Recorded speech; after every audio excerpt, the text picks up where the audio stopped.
Nicola, hello. What would you like to ask Penny? Oh, hi. Well, my question is about Penny's record on women's rights.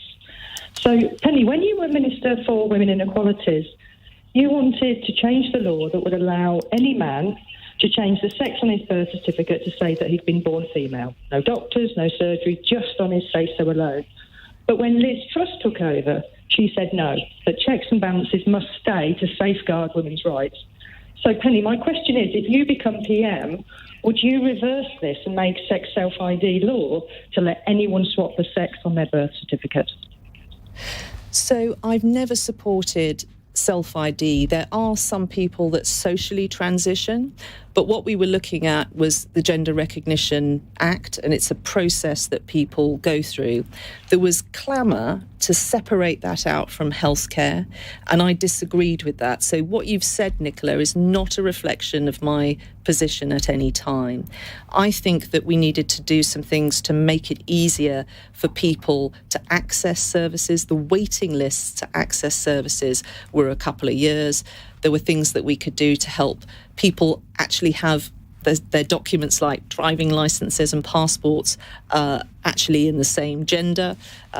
Terrible problems for people when that didn't happen. But you have not characterised my position. And I support also women-only spaces. I like the fact that in England we have refuges for women and trans women.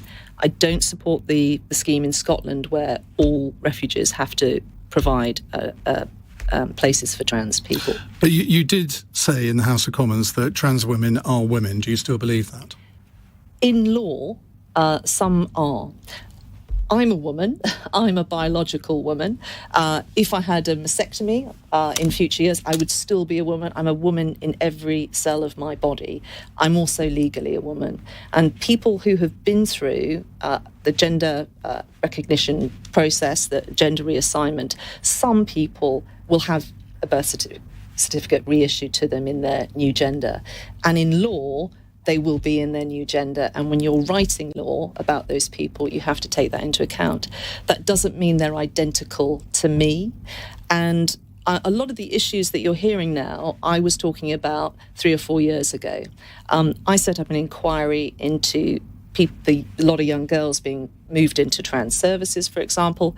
I also raised the sports issue, which is something I feel very strongly about because in my naval career, I compete against men and I always come last. And you're a professional diver.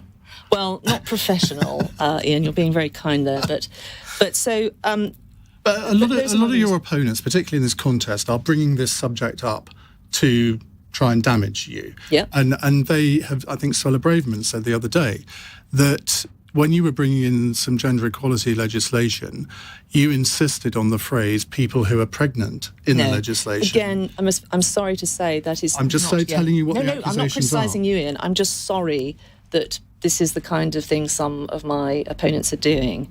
That is not true. I had no input onto the drafting of that bill. It was given to me literally the day before it was going to be put through the House. It had been cleared by Cabinet. I had no input into the drafting. But in my stewardship of the bill through the House, I allowed amendments in that amended the bill to But you didn't put in an amendment yourself, though. Those were amendments from people in the House of Lords, I believe. They were, but I suggested to the drafters that they put those words in and they wanted to actually wait for amendments from the Lords because they like to do that, give concessions to the Lords.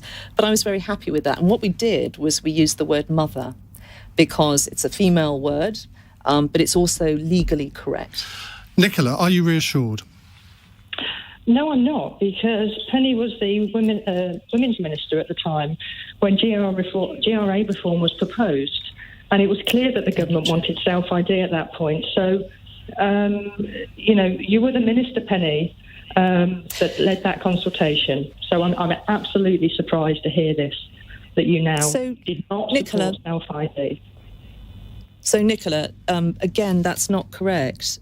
So the Gender Recognition Act was, and the reforms that were proposed were under Justine Greening, and Justine was minister, and then Amber Rudd was the minister, and then I was the minister. And I took the consultation through, but we didn't make any decisions about it. But Nicola, I do understand why this is such a critical issue for women.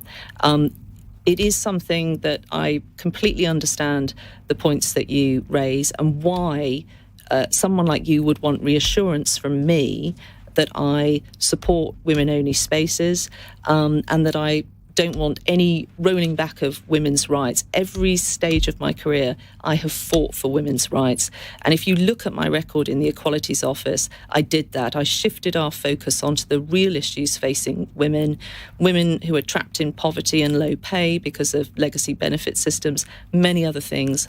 And I produced a roadmap for women at every stage of their life. Nicola, thank you. Will is in Malton in